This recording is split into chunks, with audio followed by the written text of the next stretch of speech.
following program was provided by an independent producer solely responsible for its content. The opinions expressed do not necessarily represent the views of this station, its staff, board of directors, or underwriters. Oh yeah, we are live. Hey look, we're live. We're live? Yep. Oh. We are. So that's why Rob's not in the middle this week, because he's doing his job. Because Rob is doing the job of... So we brought a stand-in. This is a video Keith Buxton cutout for everybody that doesn't know Keith. This is Keith Buxton. It's life size too when he's sitting down. That's just a stature joke, Keith. I'm sorry for that. But in any case, yeah, we're here. We have no Rob Fay this week, so nobody to lead this show. However, we have two guys two blowhards here that will talk about anything and make jokes. Well, yeah, we have your kickball average to talk about. We can talk about my kickball average. So how did you do in your first 0 for 4? Yeah, 0 for 4 with. Have you thought about bunting? One sacrifice fly. Yeah, we got to talk about bunting because it was an issue last week. We have two teams, a red team and a black team. I couldn't tell you the names. Recess rejects and I don't know, dodgeball kickballers or something. And we played a doubleheader. There was one guy, I don't know his name, on the other team that bunted 4 straight times. He literally bunted 4 straight times. Karma did come up and bit him in the ankle as he tried to go through first base and ripped up his knee. So fortunately that saved face there. But that being said, bunting is the way to get on in kickball because there is nobody that's going to field the ball and still beat out somebody at first base. It's a 50-foot baseline. It's impossible. Now, back when I was a player, back when I played, I was professional kickballer. I was a formidable kickballer back in the day, back in the schoolyard, back in Revere, Massachusetts. So back when I was 10, 11 years old, I was usually the first or second one picked to play on the teams. There was a fence, and we would kick it over the fence. I'd get home runs, and that was the way it worked. This was after school, before school, sometimes during recess. I expected to do a little bit better than I did the other day.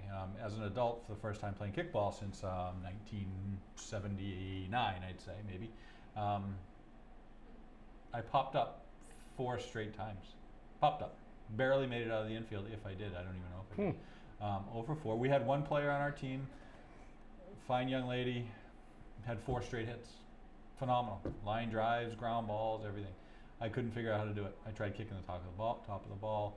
I'm going to do it. We play again on Saturday, by the way, and we are looking for more players. Are you interested? Well, I'll have to see if my schedule will allow, but I'll keep you in mind. Yeah, you should come. And anybody else out there who's interested, you should sign up on Litchfield Rec Baseball. Carl Schaefer, Ken Schaefer, not Carl Schaefer, Ken Schaefer, who runs the baseball program, and his wife's done a great job of getting this off the ground, kickball. Okay. You know, a fun fact about Revere, Massachusetts. I'm sure there are plenty, but I'd like to hear this one. Over Revere is the thinnest part of the world for the ozone layer. Did you know that? I did not know that. Yeah, well, back in the 70s and 80s, all the hairspray from the girls from Revere would all put their hair up and they would spray that hairspray. Yeah. And that's why the ozone layer in Revere is thinner than anywhere else in the world. I didn't know if you knew that. I didn't know that. Medford is second, but Revere was first. Lafayette. Yeah. It's a second reference to Medford in 2 weeks here, I feel like we've had. I'm not sure, last week we had a reference to Medford as well. Did we? Yeah. Well, maybe we should have a guest from Medford come on. Yeah, Dennis Sheehan. Dennis Sheehan, if you're listening, we could use you from Litchfield. How's that? That fixed? Yep. All right, perfect. All right, so we deal with all kinds of things here on our first night solo without any experts. Yeah, I mean, we have your fantasy team. Now, you didn't win, huh? I thought you named your team the GOAT, greatest of all time. Greatest of all time. And didn't work out so good for the GOAT? Not in week 1, but there was plenty of reasons for that.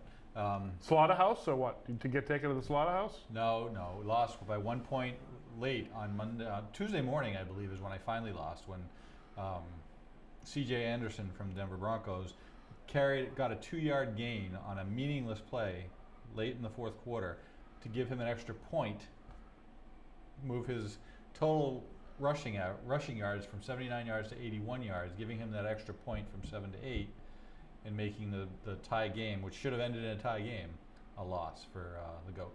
Wow. Yeah, it was a tough night, tough weekend. Although I really feel I still have the best team in the league. However, because Tom Brady was my starting quarterback, and we all know that what happened last week is not going to happen again. That's true. Yeah.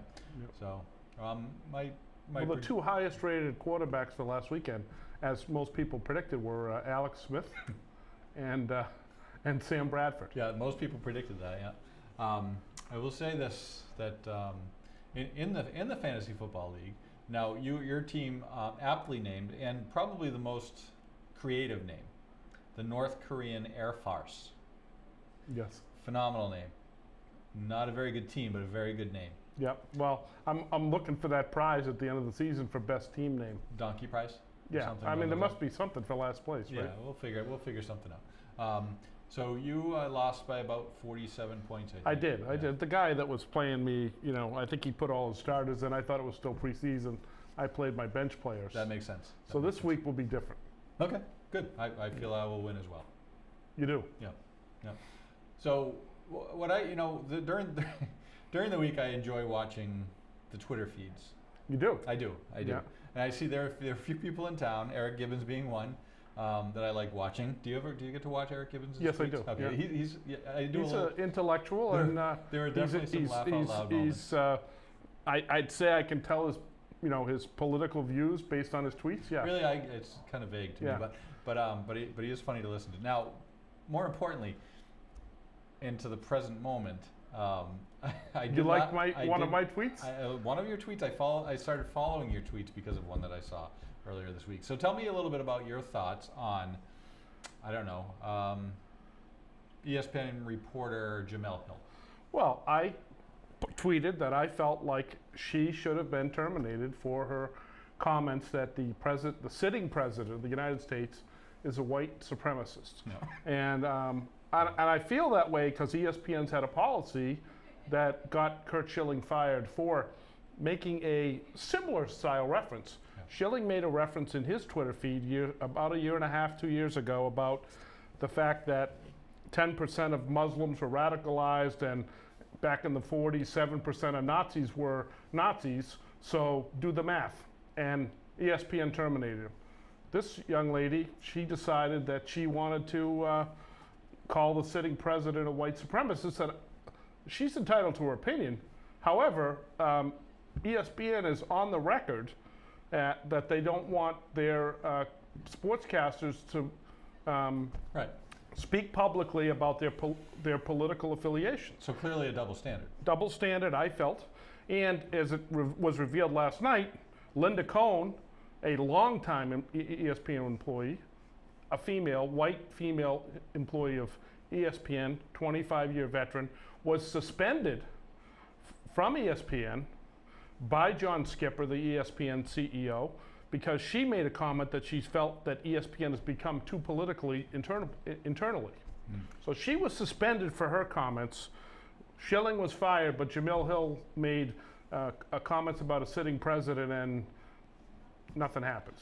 Well, Linda Cohn, I was not aware of that. However, Okay. Linda Cohn is married to former Boston Red Sox announcer Dick Stockton.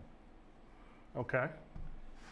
Didn't know that. No, I just know he voted for Trump, so that might have something to do with it. And I'm kidding about that. I don't know one way or the other. She was married to former Oh, she was? Yeah, she may still be, for all I know. But she is. Talk about Linda Cohn, though. She's somebody who hasn't aged over the years somehow. No, she's been doing SportsCenter for a long time. Long time. She was there with back in the day with Boomer and Bob Lee, who's nobody's happy with right now either. Yeah. Steve Levy, yep. Yeah. And the guy that died in the swimming pool. That guy. His name escapes me, but he drowned in his own swimming pool. I don't know. He was an ESPN. He was a SportsCenter anchor. Original? Yeah. Charlie Steiner, maybe? Yeah. I know it wasn't Charlie Steiner. Yeah, you can't start rumors like that anyway. No, that's a true story. I remember a lot of useless information.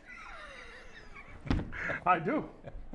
I remember a lot of useless information. I can tell you that there was an ESPN SportsCenter personality who drowned in a swimming pool. Yeah, maybe somebody can Google that and report that when they call in. Is Buxton is he in Haiti or somewhere that he can follow the show? He is our international correspondent, so I don't know. I don't know about that, but let's see if we can figure out if anybody's watching. Whoops. You can't be quiet while I'm searching. I'm not being quiet. I'm just watching you try to navigate your phone and wondering if it's new. Nope. No. Let's see. Are we Interesting live? fact There we are. about Sunday's There are Patriots two game. people watching. Really? Yeah, and nobody has commented, however. Well, I say that. And somebody has commented, but then I did do something wrong to the video. Well, interesting fact about Sunday's game. I don't know if you heard this or not, but this will be the first time that two quarterbacks with 400 TDs in their career have faced one another. Drew Brees and Tom Brady, I'm assuming we're talking Yep. about. That's the first time that will have happened in NFL history. I would actually like to see this week, well, as I said, I do have Tom Brady starting as my quarterback. I would like to see a 56-31 game. Could Chris Hogan have a few of those touchdowns? Yes, he can have one or two. Yeah, because he kind of didn't do so good for me last week. Aha, Tom Mees. I don't know Tom Mees. He is apparently I would think he was the one that drowned in Yeah, the that's swimming the pool. guy. That's why. Tom Mees is not watching the show right now. No, John. I don't think so. However, he is the answer to your trivia question earlier. He did drown. He did drown in the swimming pool. Pat Graham, another crack. Pat had the second very strong contribution to the show in 2 weeks. Yes, he is. But I'm glad that I was right with my trivial information. Yeah, very impressive. Yeah. Yep. Now my wife and Pat are both watching, so that's good. So let's share this with the world. How about that? We'll share it publicly. All right. Okay. We'll see what happens. It is now shared. Now you got a notification of that. There you go. All right, what else happened? So last night the Red Sox game, just before the rain delay, a couple innings before the rain delay, somebody put a banner over the Green Monster or center field. It was Antifa. Well, are we sure of that? Do Well, we know they for sure? they tweeted. It's kind of a They mixed message. tweeted taking credit for Did it they? last night. Yeah. You know, they're like ISIS. Once they drop the bomb, they want to take the credit. Yeah. The Or if somebody else does it. the kids from Harvard. I'm sorry, Antifa. They Go Crimson. they took credit for it last night. I don't know if you saw the young man. A very good-looking young man with very nice glasses, well-dressed, but he had a black thing on his face, so you couldn't tell who he was. Oh. I'm sure his parents are proud. Trying to stay Anyway, under he the took radar. credit for the the banner, and his organization were for dropping the banner over the Green Monster. And according to Sam Kennedy, it came in via a backpack, and security was unable to detect it. It must have been a big backpack. That's a big sign. Yeah, I mean, maybe it was one of those ones with the sleeping roll or something that they could. There was some talk earlier this morning on the Callahan, Dennis, or not even Dennis. Yeah, Callahan, Kirk and Callahan. Kirk and Callahan. Show that maybe it was an inside job. Well, that was also thought about this afternoon, that maybe there was an inside job and that there was some assistance in getting it in. However, Sam Kennedy said on the program that they have it on video how it came in and how the person was able to unfurl it.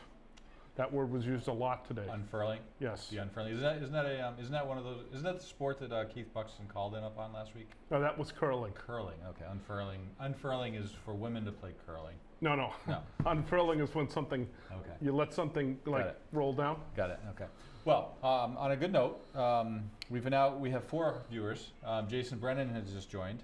So has Scott Jelinas. He's another local celebrity, isn't he? Jay he does is a highly rated television show once a week as What's well, up, right? The What's Up Litchfield. Yeah.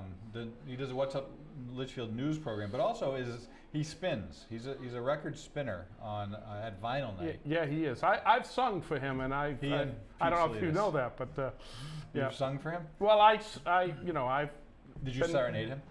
no, but Amy Ash actually bailed me out because she was the other half of the duo as we sang "Paradise by the Dashboard Light," and she actually knows the words to the song. Okay, yeah, you don't. No, no, I wouldn't have guessed. See, I would have thought of you as more of a Ebony and Ivory type duet. Yeah. No. No. No. Okay. No. All right. There was no meaning, no intent there whatsoever. Now, Jason Brennan. Yeah. Jason, he also just mentioned that your rendition was not good. No, but he owes me a T-shirt. Did he tell you that? Yeah, I'm just letting him know. Right, yeah. You know, he had like a extra large to give me. I could have worn it on one side or cut it in half. Talking about T-shirts. So everybody, by the way, all that are watching, you should join up for kickball next week because it's Saturday. Saturday at 3 p.m. I believe, and we need players. What about my T-shirt I'm wearing tonight? So the talk about my T-shirt, we'll talk about that in just a second. The talk about the T-shirt is I signed up for a double extra large T-shirt. They gave me a medium, so I was able to trade it with another player, and it worked out okay. But you just wonder how that happens sometimes. Yeah. When you mention double X versus medium or large or whatever, sometimes it happens, sometimes it happens.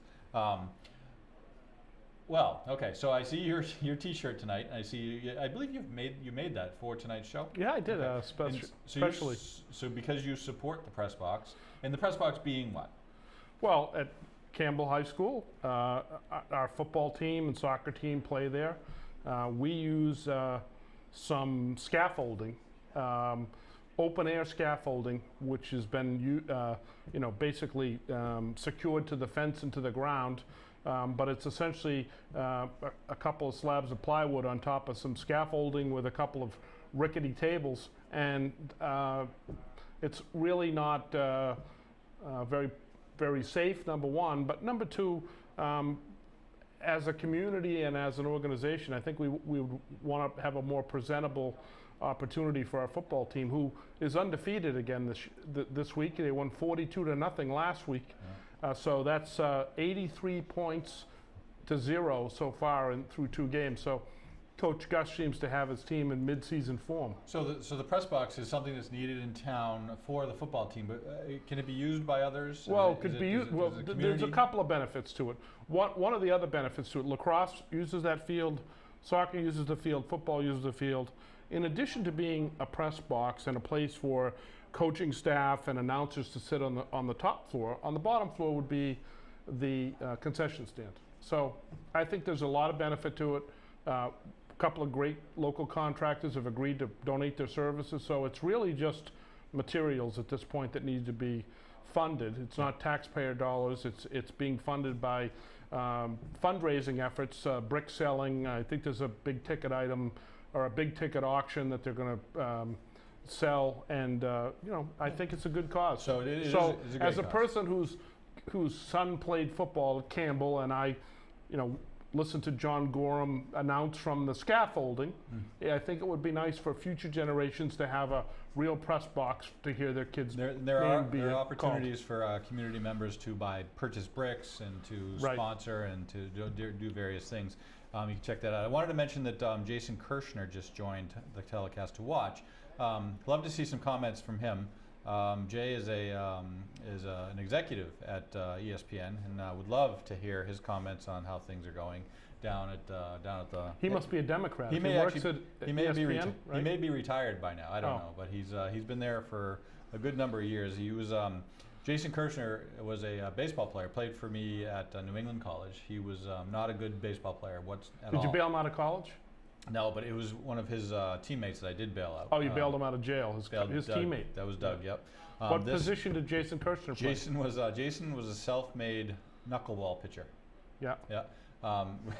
It was great. He was just not a good baseball player, and but he was a hockey goalie, a backup hockey goalie on college at that time, and he came off with the baseball team. His friends were on the baseball team. He wanted to play baseball. One of the. So he wasn't quite Wilbur Wood. One of the best kids I know. Taught himself how to throw the knuckleball. Right. From a rags to riches type thing, we got him to pitch a game or two here or there in his college career, and he fared okay, I would say. But he got that ball dancing. He ended up getting a job at ESPN, and I remember him telling me about his. He got a chance to play catch with Tim Wakefield on the field and play, throw knuckleballs back and forth to each other. So pretty cool life, I guess. In that case. There you go. So, Knuckles Kirshner. But he wasn't a good. What was his batting average? I don't know if he got many at bats. It was he did. I think he might have gotten a hit in his senior year, which would have given his batting average better than my kickball average as an adult. Oh, there you go. Well, Yeah, that's that's important. pretty promising. That's important. Londonderry High School legend Maureen Quinlan has joined as well to watch. Say hello, Maureen. You can. Hi, Maureen. I'll wave hello to you. and Karen Salidas has just joined. So there's a lot going on in. Karen's just doing some like intel for Pete to make sure our show doesn't get more popular, right? So Pete created a little controversy this week in town. He did. Yeah, I didn't a little know bit. Yeah, he's on video. He went nose to nose with the folks on trying to get that boat launch, really the canoe access, I guess is what we would call it. That committee has done a great job getting the information out there and doing what they need to do to get it approved. But Pete's Pete. You watched the show, and he got a little heated towards the end, and was a little annoyed at somebody who was disagreeing or dissenting to the plan. But it's good to see him out there. In the So community. Karen's not really worried about the ratings of our show versus Pete's? No, Karen is Karen pulls all the strings though. So whatever Pete's doing, whether it's for the community access for the boat launch or the TV, Karen is pretty much the one who decides. And I didn't know that Jason Brennan had another talent, but did you know he's an artist? I did not know that. Well, if you saw last week's episode, Diane Plansky did a very nice weather update. I did see and that. it turns out that the Doppler radar and maps that were used in her segment were drawn by none other than Jason Brennan. Jason Brennan. So she. See, I thought they should give her some live Doppler, and Jason kind of took offense to the fact that he drew those. Yeah. So he, obviously he's a multi-talented individual. There's a lot of talent in that Yep. show. There's no doubt. Yep. No doubt. All right. So that's this. I think this is good. This is rolling pretty good. This show so far, so good.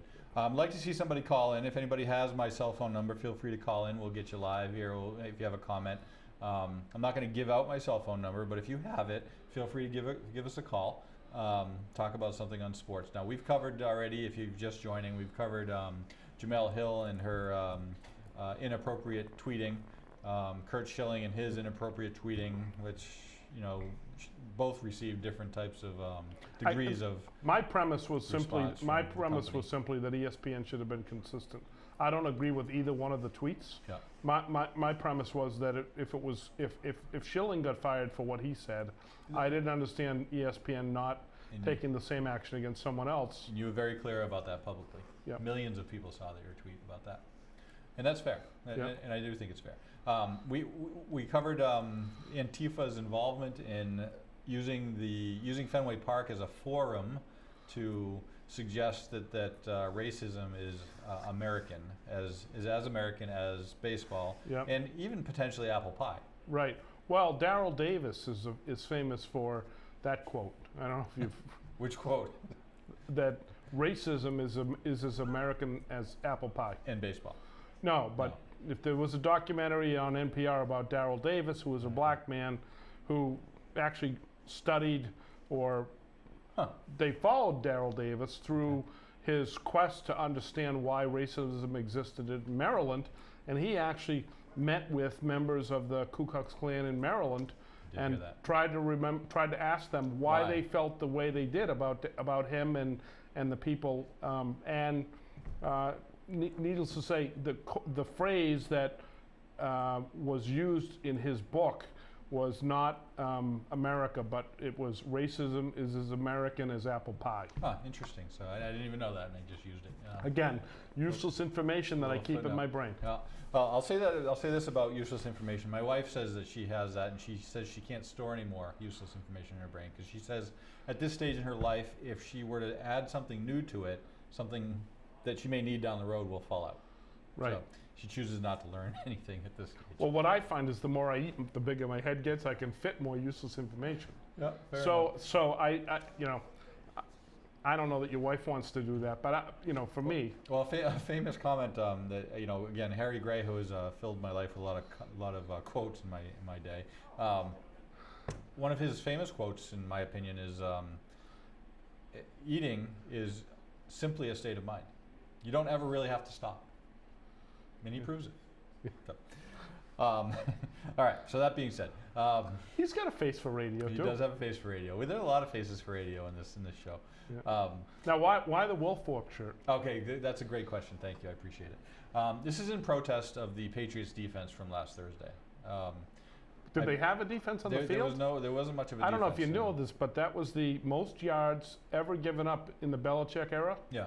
Okay. Yeah, yards, points. Yeah, I mean, on a Thursday night afternoon game. I mean, it was the worst. It was the worst. It was a pitiful display of defense, particularly in the second half. I'm surprised you didn't get those cross tattoos to help you protest. Cash. Cassius had those on his face, and I didn't know if maybe you'd get a few of those. No, just simple, very kind of under the radar, just appropriate. Bring back a former defensive lineman who really controls the defense, and this is a little bit of my support for bringing back somebody, maybe Rob Ninkovich or something along those lines, to shore up defense. So, and Harry Gray just joined. He must have heard we were talking about him. All right, so Jason Brennan chooses not to call in. However, he does make a comment and says, wants a question answered, and I think John will have some thoughts on this. What are your thoughts on the youth football concussion thing? I think that, for my personal opinion, is that I feel like the coaching today is better and they know a lot more. Certainly, I think programs like the Bears have been very smart about how they taught kids to tackle. So I really was fortunate. My son played 4 years for Campbell. He had 1 concussion. He actually played quarterback for 4 years, but actually got the concussion playing safety. So, I didn't really have some of the same exposure that some people did. There's always, unfortunately, there's a couple kids that are affected by it every season, and it certainly is there. But I think that the sports become more understanding of the potentials for it, and they've done a better job in teaching better tackling techniques and teaching kids how to not use the helmet. Don't lead with the helmet, lead with the shoulder. And the damage gets done, inside Is those that helmets. Was Jason maybe affected by that as a youth? Is that maybe why he's asking possible. the question? We can look into that for sure. But I heard the other day, I heard Brian Billick talking about this. Brian Billick, the former head coach of the Baltimore Ravens. He was on a show and he was talking about a quarterback guru. He won the Super Bowl with Trent Dilfer. Yeah, that was impressive. And Trent has a good hairline. So Brian Billick was talking about it, and I think he was repping the product, but it was a product, or at least he was involved with it, and it's a product that he was very, very positive about, and it was the ability to reduce significantly the amount of concussions that happen by the material that they're using in helmets these days. Yeah, well, the newer helmets that I know, like in 2013 when my son played, they have a product in there that as the athlete sweats, the helmet forms better to their head.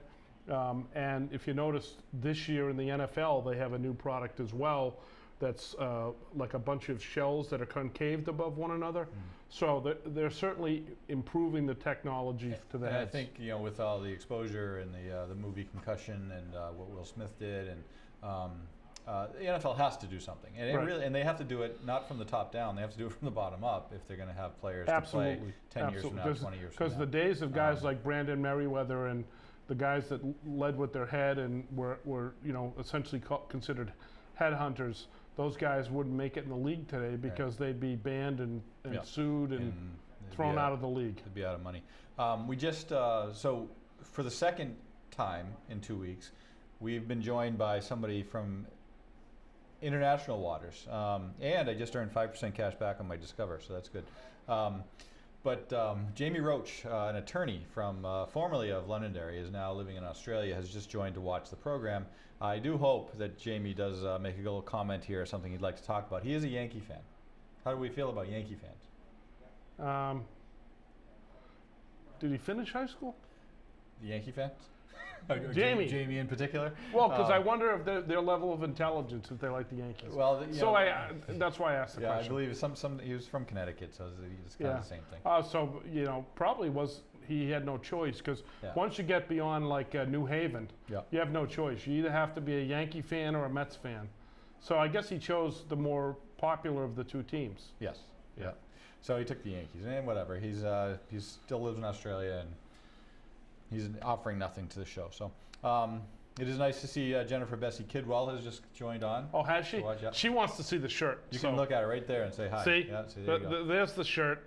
Buy a brick. Support the help Jennifer when she's at the game, And buy a brick. Buy a brick. Buy a brick.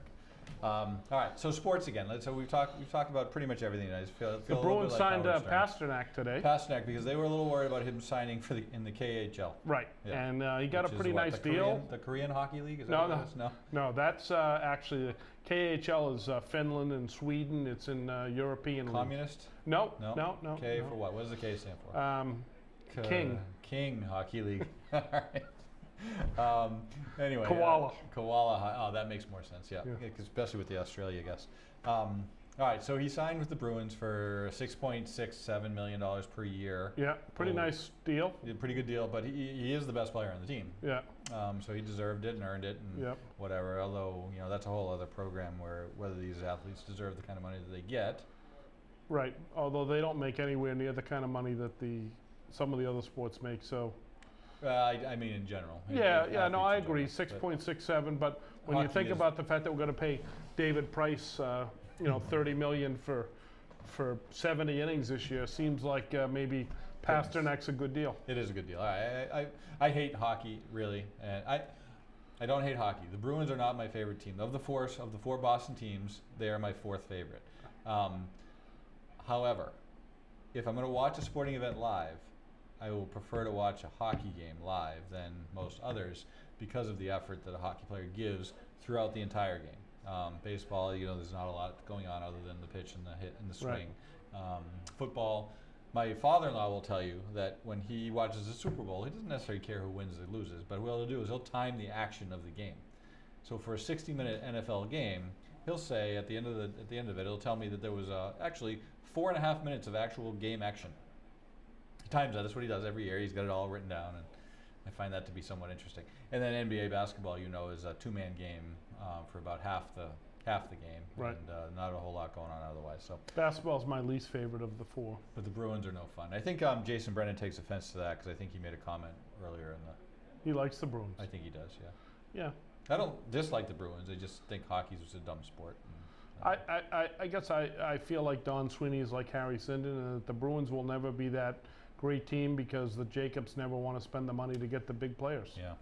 So we won't, when you look at a team like Pittsburgh, when they've got Malkin and Sidney Crosby and that group of players that they have, that they make it very exciting, and we always go for the Bs also and Cs. rans and the washed up guys, and Yeah, I don't know. We won the Stanley Cup not too long ago. well, we won it because 2013. of Tim Thomas. We didn't really win it because we had. Well, you had Lucic and Yeah. some of the other guys on that team. I don't remember. Was that Barry Peterson and Terry O'Reilly? No, and that all was a this? little That was before. while That's ago? back when you had hair back Peter then. McNabb and Yeah, that was Stan Jonathan and Yep, those guys. yep. Yeah. Okay. Yep. Yeah, I don't know. I don't remember any Bruins from the last 5 years. Zdeno Chara, however, I believe is looking into an extension on his contract, and Oh, is he? yeah, I believe that the Bruins have offered him an extension on his contract, like 3 more years or something along those lines. He's pretty old. He is old, and he was, from all intents and purposes, was slow last year and didn't do as well as he had been. Right. Yeah. All right. Well, that's enough about the Bruins. What do you? All right. So, what do we think about? Have you seen the looting down in Florida? Do you have any opinions on the looting? I have an opinion. I think looting is awful. First of all. However, I was shown a picture earlier today. I Yeah. thought it was quite telling. Yeah. It was a reporter, essentially reporting that while the Foot Locker was being raided, and people were, and there was plenty of video, but most of you have seen it. Video of people going in and out, pulling out boxes and boxes and boxes of Air Jordans or whatever the Mellows or whatever the expensive. We did find out today that fortunately, no work boots were stolen. We do not want to see any work boots stolen because we don't need to get a job Yeah. when you can grab the sneakers. Yeah. All right. So yeah, I did see that. That was good. And what do you think about the Red Sox game today? Oh, they won today. So that was good. They needed to win. They have to win 2 out of 3 against Oakland. They just have to. You can't- Pomerantz is better than I gave him credit for. See, and nobody's talked about it yet, but he is probably leapfrogged Sale as potentially the potential Cy Young candidate for this team at the moment. Well, you sound like Dale Arnold because Do I? Dale Arnold tried to make the comparison that Sale is 16-7 and Pomerantz is 16-5, and that maybe Pomerantz is a better pitcher. I wouldn't say that. I wouldn't say that either. And I think when we got him from San Diego and he didn't get off to a good start, and then we heard that we didn't know the whole story on his medical condition from the Padres when we made the trade, and we had the chance to send him back, and Dave Dombrowski decided to keep him. Obviously, Dombrowski knew something we didn't know, or was a better talent evaluator than you and I, because he decided to keep him, and he's been pretty good. Yeah, and 16-5 with he's going to be pretty close to sub-3 now after today's game. Yeah. 3.0 ERA, and Kluber's probably going to run away with it, but with Sale faltering down the stretch here, and Pomerantz still winning the games, as the Indians are amazing with those 21 in a row. It is amazing, but I'm glad they're doing it right now, because the odds of winning baseball games, you don't win at a 70% clip in baseball over extended periods of time. So if they can win, I hope they win 38 out of 40 going into the playoffs, because the odds will say. Yeah, if you remember the World so. Series against Colorado that the Red Sox won, Colorado, was on the a Rockies streak. had won like 16 of their last 17 before the World Series, and then we beat them 4-0. So yeah, and that's so for all of us frustrated watching the Red Sox win a couple, lose one, that Andrew looked good again today, though. I don't think he's going to win Rookie of the Year, but I think he's he's making a good case for at least getting some votes for the Rookie of the Year. Oh, I think he's clearly in the top 3. Yeah. But he would, in order to win Rookie of the Year, you have to have a 300 batting average. You have to have 30 or 40 home runs. So Judge is going to get it with 300 strikeouts, though. Yeah. Well, 300. That would set that's another record. Well, Clemens had 300. Clemens has done that a couple of times. Yeah. He didn't do it his rookie year, though. We do have a call coming in. Oh, Patrick Graham, also from formerly of WGAM.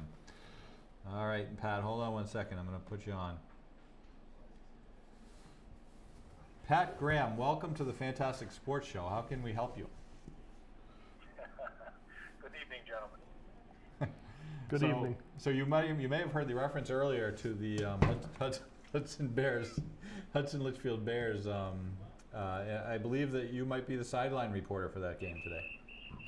I, in fact, am. I saw the question that Mr. Brennan posted about concussions, Okay. and I, being on site at actual, you can hear the whistle in the background. I can hear the whistle. Yeah. Being actually here, I can tell you that all the coaches have to pass through a concussion testing seminar so they can get certified in concussion testing.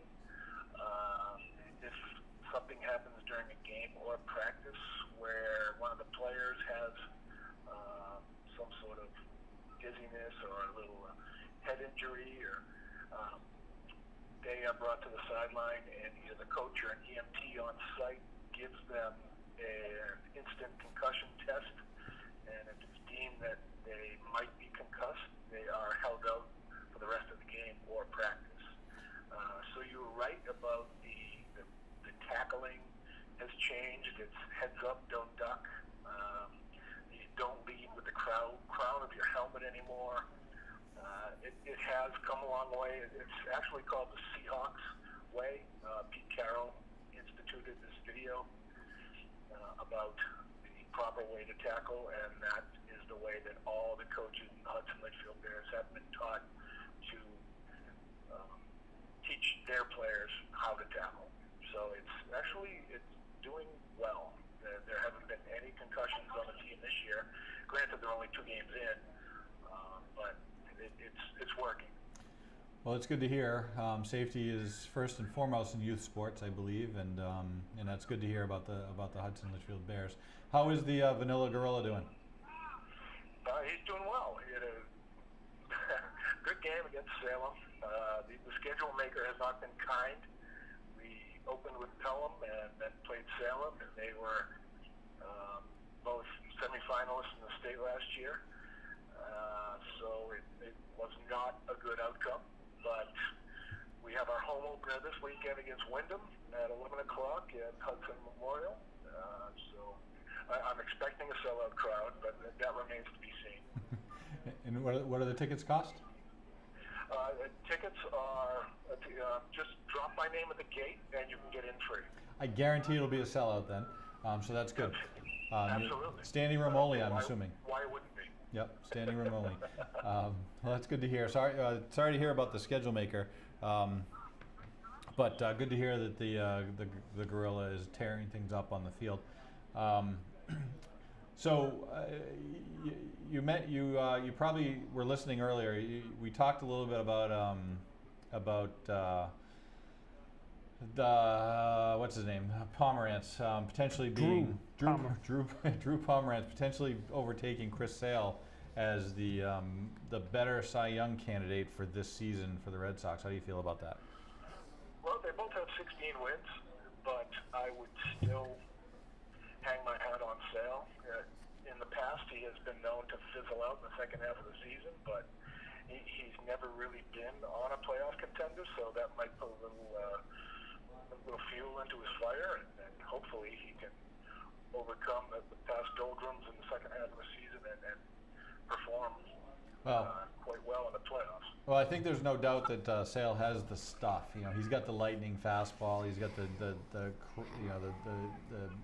three-quarter arm, delivery curveball that darts down down and low into the right-handed batter's box that right-handers tend to swing at and left-handers can't stay in on.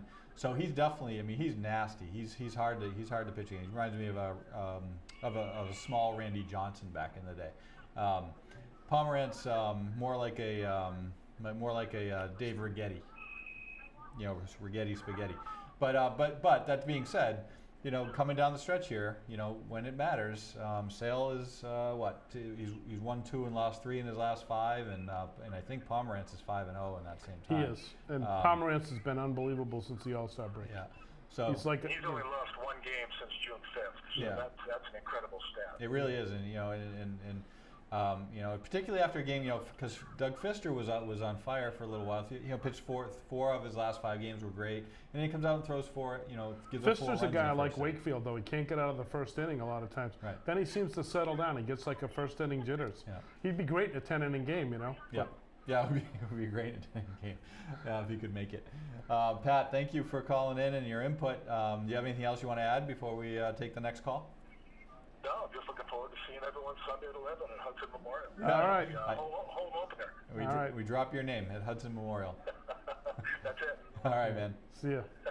Take care. Thanks, guys. Thank you. I was hoping Keith Buxton would call in so we could figure out whether soccer is still doing good. I know he gave us the update last week. I know volleyball's 3-0 and football's 2-0. Yeah. And I don't know about soccer. The last I knew they were undefeated. So. Yeah, no, I don't know. I don't know either.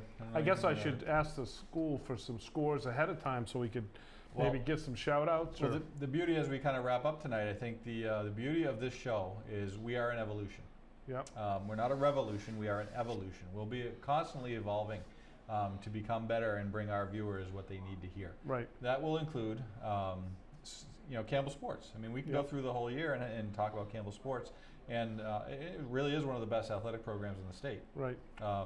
And we can continue to talk about national sports, and we can continue to talk about local professional sports and college sports, and we'll continue to do that. But the hope is that we get the support from the community to be able to do things like, maybe going out and broadcasting from live games. Maybe we go to the Campbell football game or the Campbell basketball game. Now, it would be difficult to do that with the current situation with the press box being what it is. Exactly. I don't know that there's enough room for a cameraman to be up there, but once the press box is built, I think it would be a great opportunity to have some of the games be televised live or pre-recorded and shown later. And I'm sure that families would enjoy being able to watch the game afterwards and see the things they didn't see and potentially capture some of the moments they didn't get to see during the game. So. Yep. Just Good need stuff. the press box. And Rob Fay, who is being taken over by this young man here, being held up by a water bottle. Rob had a very, very, very important meeting to attend this evening for community television and was not able to join us tonight. However, he is back, and we just wanted to make sure before we did sign off for the night, did he have anything that he wanted us to cover tonight that we haven't talked about? I have no idea what you're talking about. Rob has no idea what we talked about. But I'm glad you talked about the press boxing. Yeah, and he was very, very, very much supporting the press box. I'm sure he's going to be getting a brick anytime, any day. LCTV is in support of the press box. We want to be a part of the building of the press box. We want to be able to put our equipment in the press box. And in a perfect world, we want the school to let us access to their students to do live events as many times as there are on that field. Okay. that'd be We don't great. know if you heard any of that. Could they have heard that? I doubt it. No.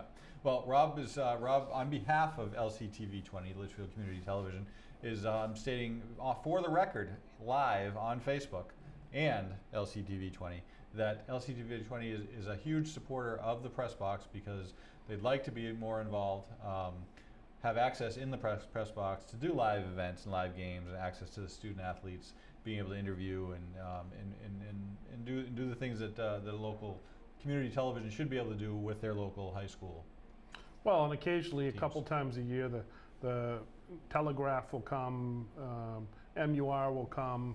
It would be nice if we didn't have to wait for just those events, so we could have, local access television there more often and interacting with, Yep. with the athletes and the coaches and giving live updates and so forth. In the meantime, we should have some of these student athletes on for guest appearances here on the show. Yep. And, Yep. Now, would these be paid, or NCAA rules would prevent them from being paid? Well, you and I can get paid. We can get We paid. can get paid. I'm in. All right, good.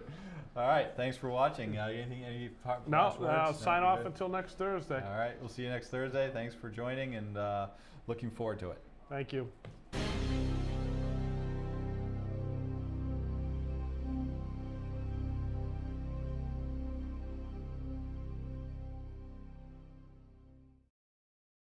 The preceding program was provided by an independent producer solely responsible for its content.